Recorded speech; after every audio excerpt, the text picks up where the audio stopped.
I'm Madeline Carter Dott, and tonight I stood in the home I grew up in, watching my mother raise a glass to my sister's engagement at the party I paid for. She never mentioned it would be Julia's night, just like she never mentioned my name. But when the room fell silent, and I stepped forward with the truth about the money, about the lie, about everything they'd rewritten, I wasn't the forgotten daughter anymore. I was the one holding the entire room accountable, and I promise, that was only the beginning.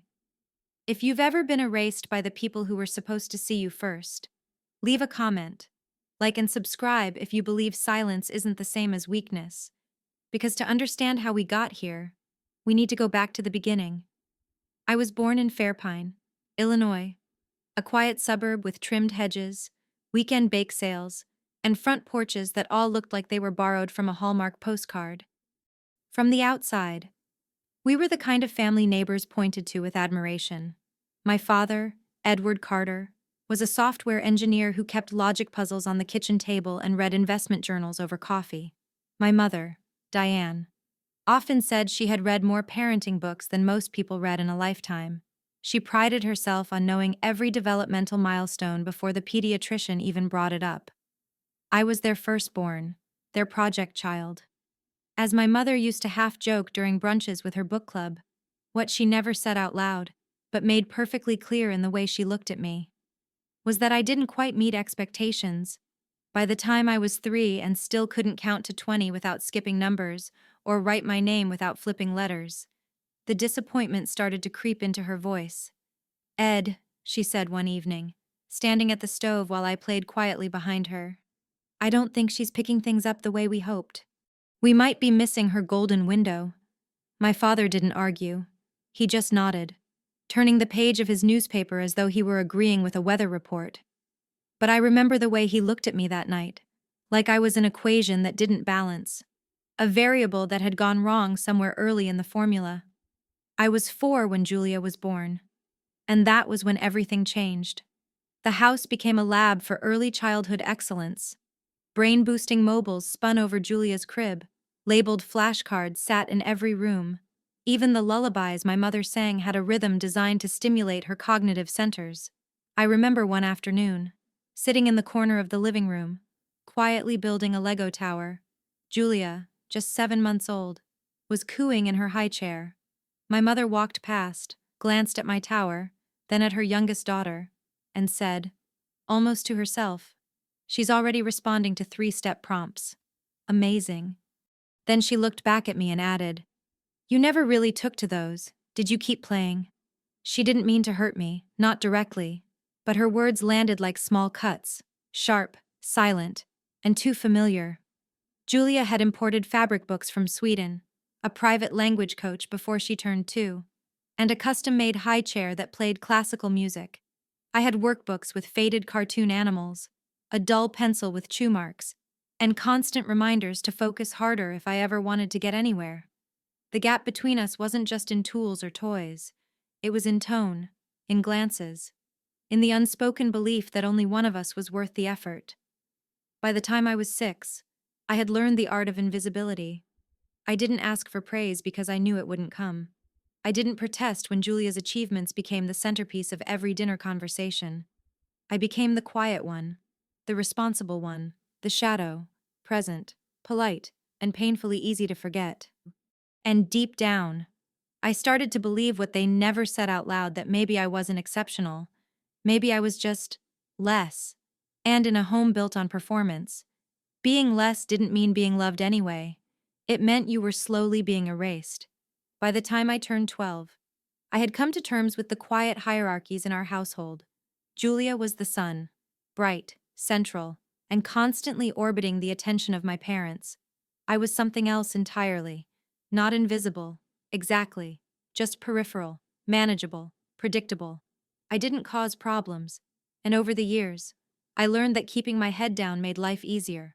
I did my homework, cleared my dishes, and retreated to the only place in the house that truly felt like mine. My bedroom upstairs, the one with the window that faced the woods. That room was more than just 4 walls and a desk. It was the only place where I could breathe fully. I used to watch the light stream through the blinds in the morning and land softly on my sketchbook. I would draw for hours, quiet, focused, losing myself in shapes and shading, in a world where no one corrected me or reminded me who I wasn't. In that space, I felt like I mattered, like I belonged somewhere, even if just for a little while. Then one Wednesday afternoon, everything shifted. I remember the sound of Julia's footsteps, faster, louder than usual, as she climbed the stairs and pushed open my door without knocking. She was 8 by then, with the kind of confidence that came from years of being told you were extraordinary. "Mom says I'm moving in here," she said cheerfully, like she was announcing a pizza delivery. "I need more space for my new study desk. This room has better light." I blinked, unsure I'd heard her right. "No," I said, setting down my pencil. "This is my room." Julia tilted her head. "But Mom already told me. She said you'll be in the other room by tomorrow. She's moving your stuff." She turned and skipped away before I could speak again. I waited until dinner to bring it up, still hoping it was a misunderstanding. "Mom," I said carefully as she chopped carrots at the counter. "Why did Julia say she's taking my room? She didn't even look up." "Because she needs it," she replied. Tone clipped. "You're older now. You should learn to make space. Don't make a scene." "Madeline." My chest tightened. "But I've had that room since I was 6. It's mine." She sighed, loud enough to make it a point. "You're not a child anymore. Julia has her tutoring set up, her files, her board. It's just more practical. You'll adjust." And that was that. The next day, I came home from school to find my books and clothes moved into the smaller room next to the laundry closet. The bed creaked when I sat on it. The only window faced a side alley and let in a gray, flickering kind of light. The air felt colder, the walls bare. My posters were gone. My drawings were stacked in a pile on the floor. Julia's name was already taped to the door upstairs, in bubble letters and glitter. I didn't cry. I sat on the edge of the bed, staring at the wall in front of me, fists clenched and jaw tight. For the first time, I understood what had been happening all along. This wasn't just about a room, it was about placement, about being shifted out of the center and quietly placed where you wouldn't be seen. I wasn't being disciplined, I was being repositioned, removed, replaced. That night, I overheard my mother on the phone, her voice drifting through the hallway. She took it better than I thought. "Madeline's always been the calm one, the calm one." It wasn't praise, it was permission. Permission to continue sidelining me because I didn't scream or slam doors, because I didn't make their lives harder, because I knew how to disappear when it was convenient for them. That was the night I stopped asking for space. I stopped asking, period. Because I finally understood something no 12-year-old should have to process in that house. My presence was negotiable, my comfort, my routines, my small pockets of joy. They were never truly mine. Not if Julia wanted them. Not if my parents decided there was a better use. I lay in that cramped bed with the thin sheets and stared at the ceiling, trying to remember the last time someone in my family looked at me like I mattered. And I couldn't. That, more than anything, told me the truth. I wasn't the daughter they were proud of. I was the one they expected to quietly step aside. By the time I reached my senior year of high school, the distance between me and the rest of my family wasn't just emotional. It had become structural. Julia, now a straight A student at Fairpine Academy, had her own driver, private SAT tutoring, and weekend enrichment trips that sounded more like summer camp for prodigies. I, on the other hand, still walked to public school every morning, packed my own lunches, and juggled after-school jobs just to cover basic supplies. But I didn't complain. I had stopped expecting fairness a long time ago. What I focused on instead, quietly, consistently, was building a future no one believed I was capable of. And then, one crisp February afternoon, I got the letter. Columbia State University, business program, partial scholarship. I held the envelope in my hands for a moment before opening it, heart thudding so loudly I could barely breathe. When I read the word congratulations, I froze, then smiled in a way I hadn't in years, not because I had something to prove, but because maybe, just maybe, I could finally move forward on my own terms. That weekend, my grandparents, Walter and Rosemar B, came over for dinner. They were the only people who'd ever made me feel like I belonged, who asked how I was doing and actually listened. My grandfather liked to joke that I had his quiet, stubborn streak. And Grandma always slipped extra cookies into my backpack when no one was looking. That evening, the table was set with my mother's lasagna, the kind she always made when guests came over. Julia, as usual, was mid-monologue about a summer program at Kingsley Institute, a prep initiative for Ivy League hopefuls. My parents beamed with every sentence, nodding like political aides at a press conference. Then Grandma turned to me, her voice warm. "And what about you?" "Madeline, have you heard back from any schools yet?" It was the first time anyone at that table had asked me that question. I looked up, heart fluttering, and said, "I got into Columbia State business program. They offered me a partial scholarship. If I can secure more financial aid, it might actually happen." I didn't even finish before the mood at the table changed. My mother set her fork down a little too loudly. The sound of silverware on ceramic echoed, sharp and cold. "Madeline," she said, her voice tight, "your father and I have discussed this. We can't offer any additional financial support for your tuition this year." I blinked, stunned. "But I thought we had a college fund, for both of us." My father jumped in, tone too casual, like he had rehearsed it. "We need to prioritize Julia's opportunity at Kingsley. It's rare, prestigious, the kind of thing that opens doors." "So that's it?" I asked, voice smaller than I intended. "Everything saved is going to her." My mother exhaled like she was stating something obvious. "Julia has real potential. We're investing where it counts. You might want to consider community college or maybe take a gap year." "Working isn't a bad option either." "Working isn't a bad option." That sentence landed like a slap. All the years of managing everything myself, of never being asked how I was coping, of staying silent while Julia was celebrated for things I was never allowed to try. Suddenly it all converged into one truth I had been cut off before I even started. The table went quiet. Julia looked down, fidgeting with her napkin. My grandparents exchanged a glance, one I didn't understand until later.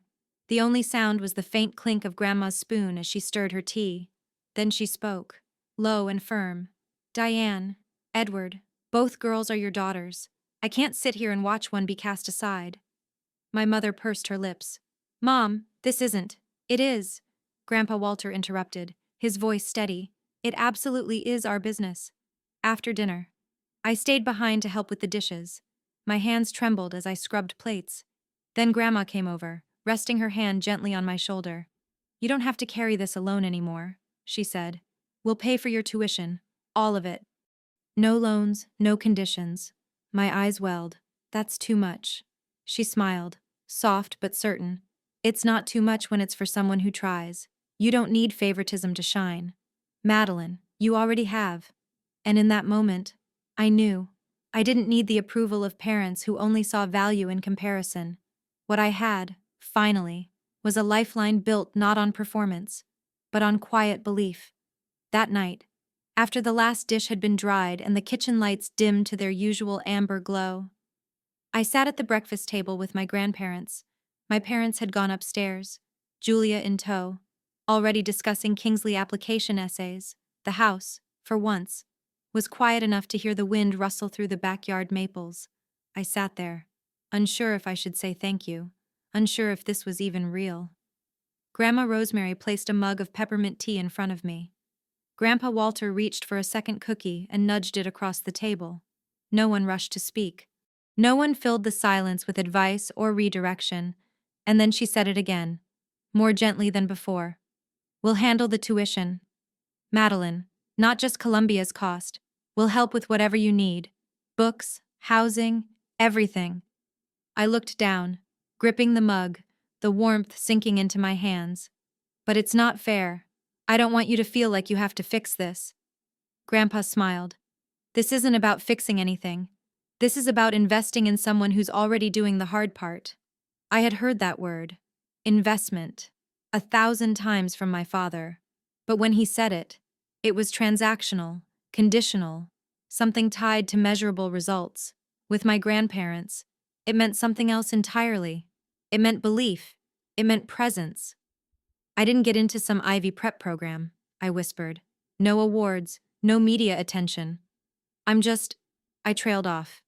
You're a girl who never asked for much, Grandma said quietly. You never expected applause. You worked hard even when no one was watching. That means more than you know. No one had ever said that to me before.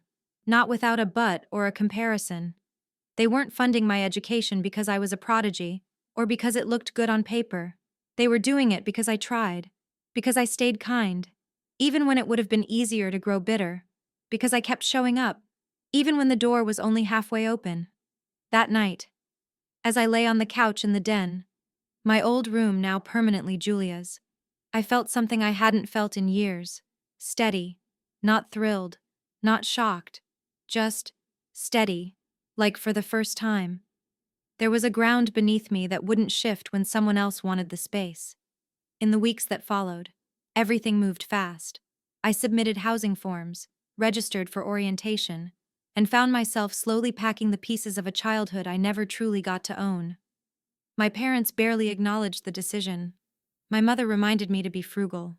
My father suggested I take a few business electives just in case college wasn't a fit. Julia never said anything, not even goodbye, but every Sunday, without fail, my grandparents would call. We're proud of you, Grandma would say, not because of where you're going, but because of how you got there. It took me a while to understand the depth of that statement. They weren't helping me because I had achieved something flashy. They were helping me because I was still trying, despite everything. In a world that often only celebrates the loudest or the most decorated, their quiet support felt radical. And that, more than any scholarship or acceptance letter, was the real gift. They didn't need me to prove anything. They had already seen enough. The morning I left for Columbia State, the sky was overcast in that quiet, undecided way Fairpine often woke up. Neither rain nor sun, just a soft gray that made everything feel slower. My suitcase waited by the front door. My backpack, carefully packed the night before, held more than books. It held a kind of breathless hope I hadn't allowed myself to feel until then. My mother gave me a hug that barely touched my shoulders. Be frugal, she said, adjusting the sleeve of her cardigan. And don't expect anything from us. My father nodded, already checking his watch. Julia didn't even look up from her phone. I stepped outside with no tears, no lingering glance at the house I had grown up in. The lavender bushes along the walkway were in full bloom, but they smelled like someone else's memory. My grandparents were waiting in the driveway, Walter behind the wheel of their old Buick, Rosemary with a thermos of tea and a paper bag of homemade muffins. No speeches, just warmth, just presence. When we pulled away from that house, I didn't look back. College life felt like breathing in color after years of grayscale. I shared a dorm room with a pre-med student from Atlanta who played jazz piano in the evenings. I picked up a part-time shift at a cafe downtown, learned how to steam milk properly, and memorized the names of regulars who left exact change and smiled like they saw me.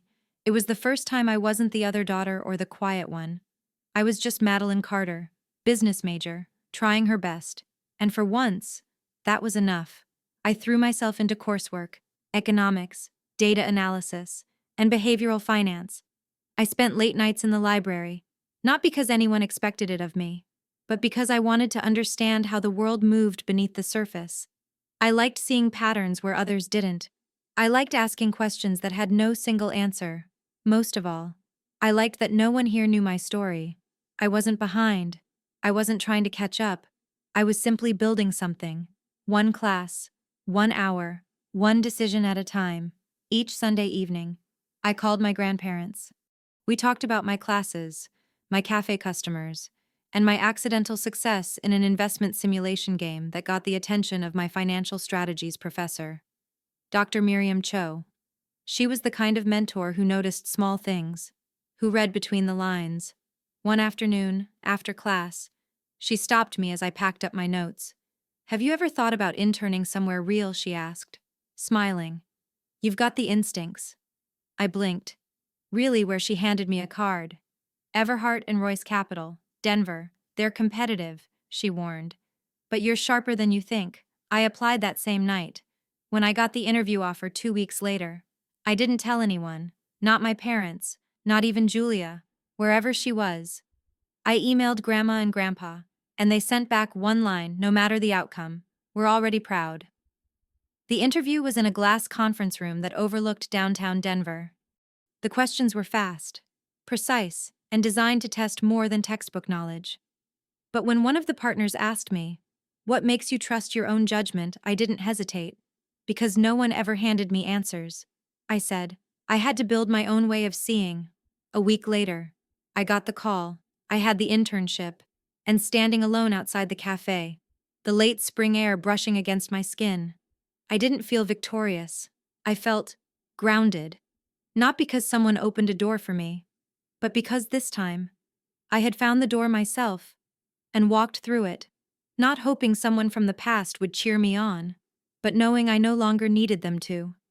Graduating from Columbia State felt less like a grand finale and more like a quiet, steady breath at the end of a long climb. I didn't walk across the stage with a crowd of relatives cheering or a banner waiting back home. There was no bouquet, no champagne toast. But I did have a voicemail from Grandma Rosemary waiting on my phone, saying, "You did it, sweetheart. And you did it the way that matters most, on your own terms." After the internship in Denver, Everhart and Royce Capital offered me a full-time position as a junior investment analyst. I moved into a small one-bedroom apartment just outside the city and started each day before sunrise. Coffee in hand, numbers on screen, my mind sharper than it had ever been. I watched and I listened. In meetings, I rarely spoke first, but I always paid attention to what others missed. I learned how markets breathe, how risk hides in the fine print, and how confidence could be built, not with flash, but with consistency. 3 years passed. Then, one Tuesday morning, while reviewing a portfolio tied to one of our high net worth clients, I noticed something that didn't sit right. A cluster of tech stocks had jumped in value, outpacing industry trends by a margin that felt artificial. On the surface, everything looked solid, but underneath, if you knew where to look, the data was too clean, too consistent. I stayed late that night, long after most of the office had emptied out. I ran simulations. I cross-checked quarterly reports with supplier invoices. I pulled archived documents no one had looked at in years. What I found made my stomach drop. A pattern of internal product purchases. Companies buying back their own inventory under shell names to inflate revenue. If we didn't act fast, we stood to lose over $32 million in client assets. The following Monday, I walked into the executive boardroom with a 42-page analysis and a risk simulation model. I had barely slept. I wasn't a partner. I didn't wear designer heels or speak with theatrical polish, but I knew what I was holding was the truth. So I started talking. For the first 5 minutes, no one interrupted, then 10, then 20. I laid out every data point, every anomaly, every projection if we acted, and if we didn't, when I finished. The CFO sat back in his chair, looked at the CEO, and said one sentence I'll never forget: "She just saved the firm." Within 72 hours. We restructured the portfolio within 6 months. Everhart and Royce reported an 11.4% growth, its highest in 7 years, and I was no longer a junior analyst. I was promoted to lead investment strategist. But I didn't stop there. Nights and weekends, I began building something on my own time, a strategic analysis system I called Prism. It wasn't just about spreadsheets and market forecasts. It tracked behavioral signals, social sentiment, political unrest, psychological patterns in consumer behavior, and layered them into risk profiles. Most people said those things couldn't be quantified. I didn't argue. I just ran the numbers. Prism wasn't created to impress. It was built because I knew, from experience, that what isn't measured still matters. Those instincts, if sharpened, could predict shifts no chart could show. What I didn't know then, what no one did, was that Prism would soon change everything, not just for the firm, but for me. Because it wasn't just a tool, it was a reflection of the one thing I had always carried with me, even when no one else did: a way of seeing, and the courage to trust it. In the 12 months after Prism quietly integrated into Everhart and Royce's core strategy, the firm began doing something it hadn't done in years. It outpaced the competition. 2 rival firms, larger, louder, and better resourced. Started trailing behind in quarterly benchmarks. Clients noticed. Industry blogs noticed. And for the first time, during a major conference in Chicago, I heard someone from a competing firm say our name with something that sounded like caution. Behind the numbers, Prism was doing what it was built for, not just reacting, but anticipating. While other analysts chased trends, our team saw the signals first, not because we were louder, but because we listened better. Then came the call to the senior boardroom. It was a Friday morning, spring light pouring through the floor-to-ceiling windows. I assumed it was a strategy review. Instead, I walked into a room where every seat was filled: partners, executives, and the CEO himself. Franklin Rhodes stood and gestured for me to sit. "Madeline," he said, voice calm but deliberate, "we're creating a new position, Chief Strategic Investment Officer, and we all agree, it's yours." For a moment, I couldn't breathe. I thought of the first day I walked into this firm: coffee-stained resume, too tight shoes, a borrowed blazer. And now, here I was. Not because I fit the mold, but because I had reshaped it. I didn't plan a party, no headlines, no internal memos boasting about my rise. Instead, I booked a quiet flight back to Fairpine. Just a weekend. Just enough to sit at the same oak table where I had once done high school math homework, asking Grandpa Walter how to calculate compound interest. Grandma Rosemary met me at the door, apron dusted with flour. "You didn't say why you were coming," she said with a smile. "I wanted to bring something home," I replied. That evening, we had pot roast and warm rolls and tea steeped too long because we were too busy talking to care. After dinner, I reached into my bag and laid the offer letter on the table. My name, my title, printed in ink that still felt unreal. Grandpa read it silently, then he looked up, eyes soft. "You always did see ahead of the curve," he said. And Grandma, pressing a hand to her chest, simply whispered, "I knew." There was no applause, no toasts, just their quiet joy, a kind that doesn't demand a spotlight, because it's never needed one. I spent the rest of the weekend helping Grandpa fix a loose porch board and baking lemon scones with Grandma for the church social. We didn't talk about the title again. We didn't have to, because in their eyes, I had already arrived a long time ago, not when the position was offered, but when I stayed true to the work, even when no one was watching, when I built something not for show, but for substance. That Sunday evening, as I boarded my flight back to Denver, I looked out at the clouds and felt a kind of stillness I hadn't known in years. I wasn't chasing anything anymore. I wasn't proving myself to people who never saw me. I was leading something I had built from the quiet up, and I had done it with the kind of strength that never needed to be loud to be real. 2 weeks after I returned to Denver, still settling into the rhythm of my new role, my mother called. It was unexpected. We hadn't spoken in months, not since my last brief visit to Fairpine. Her voice, as always, was composed and deliberate. "Your father and I were thinking," she said, "maybe it's time we host something, a celebration, for your new position." I didn't answer right away. The silence on my end wasn't hesitation, it was calculation. My mother had never offered to celebrate any of my milestones before. Not when I graduated, not when I published my first research, not even when I moved across the country alone. "But now I'll handle everything," she continued, as if sensing my caution. "Just send over whatever you think is reasonable for catering and decorations. Let us take care of the details. We want to do this for you." I agreed, slowly, against the instincts I'd spent years learning to trust. I transferred $3,500 into her account and didn't ask questions. A part of me wanted to believe. Maybe this was a gesture. Maybe, finally, there was room for repair. The week of the party, I flew in quietly. No grand entrance. I rented a car, stopped by my grandparents' house to leave my bag, and changed into a simple navy dress. Nothing extravagant, just something that felt like me. As I drove down the familiar streets of Fairpine, past the mailbox I used to check in summer, I reminded myself to expect nothing. And still, I wasn't prepared. The Carter home, my childhood home, was unrecognizable. White orchids lined the front walkway, golden ribbons curled along the banister, Soft classical music played from hidden speakers. Inside, waitstaff in black-pressed uniforms passed trays of hors d'oeuvres I couldn't pronounce. My name wasn't anywhere to be seen. I spotted Grandma Rosemary near the punch bowl, chatting with distant cousins. Grandpa Walter gave me a knowing nod from across the room, the kind that said, "Just wait." And then the stairs creaked. Julia descended in a red satin dress that caught the chandelier light like flame. Beside her was a tall, clean-cut man I didn't recognize.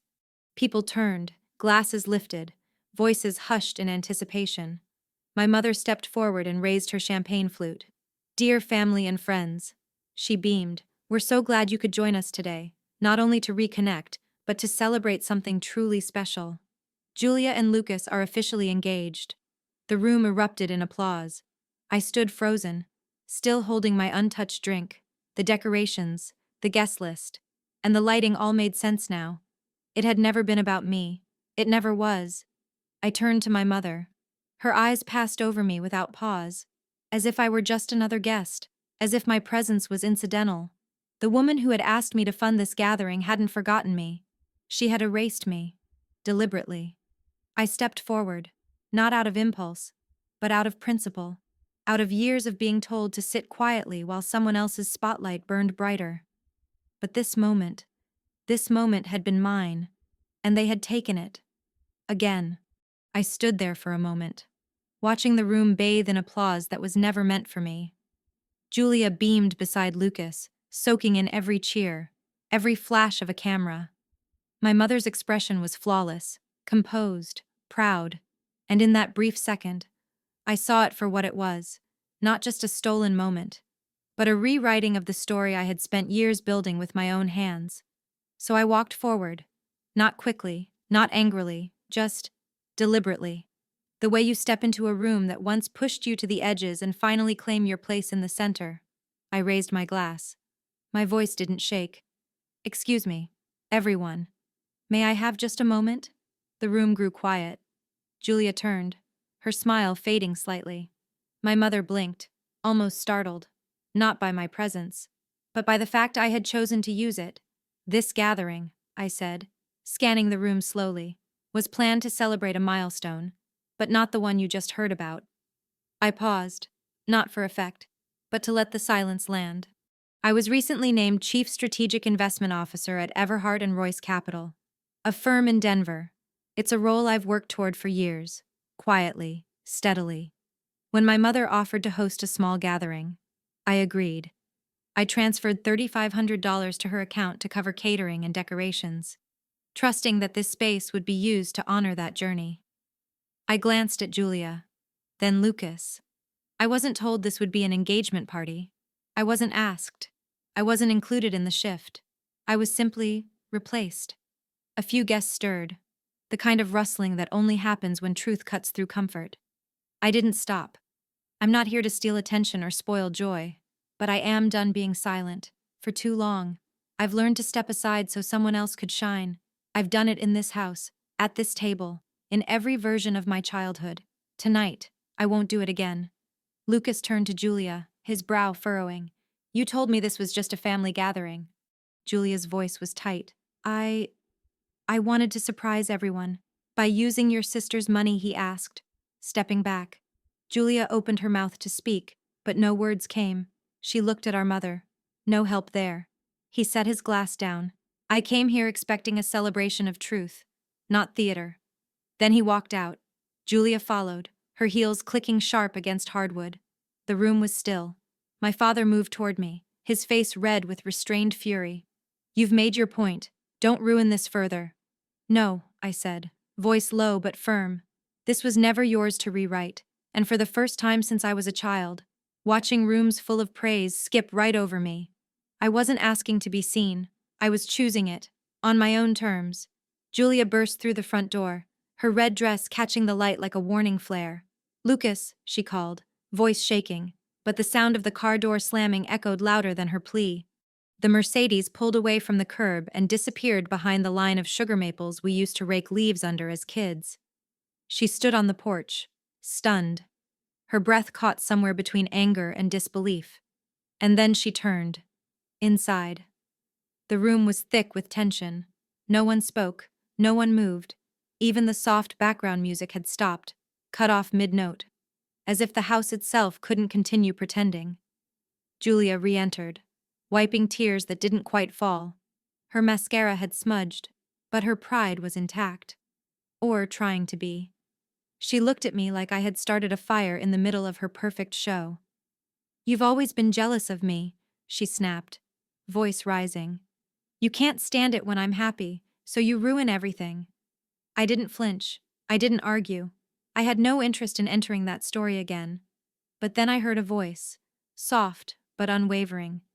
"Julia," Grandma Rosemary said, stepping forward. "You made your choices. Don't lay the consequences at your sister's feet."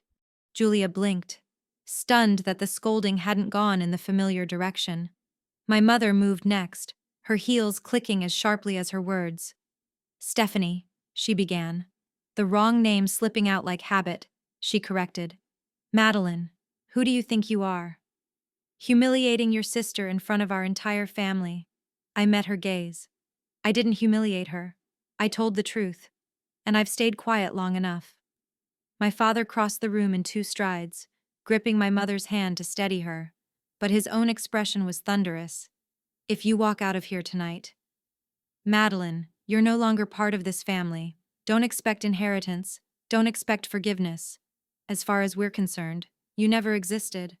That might have been the line that broke me once. But not anymore.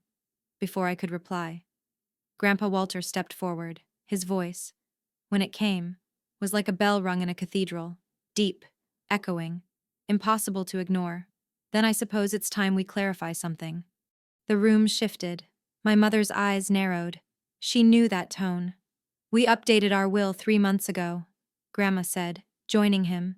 "The entire estate, our house, our savings, our investment accounts, everything is going to Madeline." Gasps rose around the room. My mother's face drained of color. What Grandpa didn't blink. "We've seen enough. We know who lives by their values, and who lives off of being coddled. She's not even your favorite," my mother stammered. "Julia is my daughter, my blood." "Exactly," Grandma said. "And Madeline is the only one in this family who never demanded anything, who never complained, who never stepped on someone else just to stand taller." Julia's mouth opened, then closed. Her pride, the same one that had carried her down those stairs in red satin, was unraveling thread by thread. She fled upstairs, the fabric of her moment unraveling behind her. My mother stood frozen. My father turned away. And I stood still, holding nothing in my hands, but feeling the weight of something far greater settle inside me. Not wealth, not revenge, but clarity. I never asked for the inheritance. I never needed it to feel worthy. But in that moment, knowing it had been offered, not because I was flashy or loud or favored, but because I was constant, I was true. That was the moment everything reversed. And the room, once so practiced at overlooking me, had no choice left but to see. I didn't storm out of the house that night. I didn't slam the door or toss final words over my shoulder like a movie ending. I simply picked up my coat, nodded to the only 2 people who had ever truly stood beside me, and walked out, shoulders back, head high, the air cool against my skin. There was no part of me that looked back. The front yard still smelled faintly of lavender, but it no longer reminded me of childhood. It reminded me of performance. Of a home that had perfected the art of looking whole while quietly hollowing out anyone who didn't fit the narrative. This time, I left not because I had been pushed out, but because I chose not to belong where love came with a ledger. I drove to my grandparents' house under a silent sky. When I arrived, Grandma had left the porch light on, as always. Grandpa was already making tea in the kitchen, the smell of chamomile warming the walls. We didn't speak much that night. We didn't need to. There was something deeply restorative in just existing next to people who didn't need you to perform to deserve presence. Weeks passed, and the noise from that night faded into distance. I never received a call from my parents, not a message, not an apology. Occasionally, Grandma would mention that a mutual friend said my mother had asked about me, but I never responded. I wasn't angry. I was just done. 3 years later, I became CEO of Everhart and Royce Capital. I was 30. The youngest woman to hold the role in the company's history. The announcement went out across industry boards, financial media, shareholder newsletters. There were photo shoots, interviews, headlines filled with words like groundbreaking and unexpected. But none of it felt shocking to me, because I knew exactly how much it had cost. Not just the hours, but the restraint, the silence, the discipline to keep going when the people you wanted most to believe in you were the first to look away. I didn't throw a gala or pop champagne in a glass tower. That night, I went to my grandparents' house. Again, they had made shepherd's pie. We ate in the sunroom while rain tapped against the windows. I showed them the formal letter, the new company seal next to my name. Grandpa looked up, eyes shimmering. "You did it, kiddo," he said. "And not because someone cleared the path, but because you kept walking even when no one else was clapping." Grandma smiled, pressing her palm to mine. "You never needed their applause to begin with." I didn't answer. I just let the words land and stay. These days, my life is simpler than people expect. I spend mornings walking before dawn, evenings reading by lamplight. My work is intense. Yes, but it doesn't consume me. Not anymore. Because now, I know the difference between being driven by vision and being haunted by absence. What I've learned is this: you don't need everyone to understand you. You just need a few people who don't ask you to shrink, people who never needed you to earn your place at the table. For me, that will always be Walter and Rosemary Carter, my truest home, and in their quiet faith, I finally found the freedom to stop trying to prove I belonged. Because now, I live a life that isn't about being seen, it's about being whole. It was a quiet Tuesday afternoon, the kind where meetings stretched into each other and the city outside pulsed with late spring light. I had just stepped out of a global strategy session, the kind where every decision could ripple through markets and headlines. As I walked through the glass corridor of Everhart and Royce's executive floor, I saw someone waiting in the lobby. At first, I didn't recognize her. She was thinner, more polished than I remembered, hair pinned perfectly, coat designer, heels tall but steady, but the eyes, though lined with makeup, still held the same flicker of uncertainty I'd seen that night on the porch in Fairpine. "Julia," she stood as I approached, clutching her bag like a shield. "I'm not here to apologize," she said immediately, as if rehearsed. I've been trying to understand something." I waited. I no longer rushed to fill silences. "You never had support. No one lifted you up. And yet, you're here," she said, motioning to the office, the view, the title stitched onto the door. "How did you do it?" I looked at her. Not with resentment, not with pity, just clarity. "Because I once had nothing," I replied softly. "And that's when I learned to stand on my own." Her lips parted, then closed again. She didn't respond. She didn't argue. She just stood there, for once without a spotlight or script. Then she turned and walked away, heels echoing against the tile like an ending finally admitted out loud. I watched her go, but I didn't follow. I had stopped following a long time ago. Instead, I turned and walked back into the boardroom, where my team was already gathered, charts open, voices calm, minds focused. I picked up my pen and smiled, because I knew, at last, the difference between performing for approval and building from purpose. My story was never about revenge. It wasn't about proving anyone wrong. It was about choosing, again and again, not to disappear. And that, more than any title, was the victory no one could take from me. I never thought the silence I grew up in would one day become my strength, but it did. Not because it was easy, but because I chose to stop waiting for recognition from those who never intended to give it. I built my own voice, my own ground, and in the end, I didn't need a room to approve me. I needed to be able to stand in it without shrinking. Some people only see your worth when they realize they can't rewrite you anymore. And by then, it's already too late. If you've ever had to find your way without applause, leave a comment. I'd love to hear how you found your strength.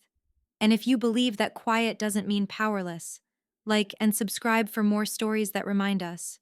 Your voice is yours to reclaim, because sometimes the real ending is finally choosing your own beginning.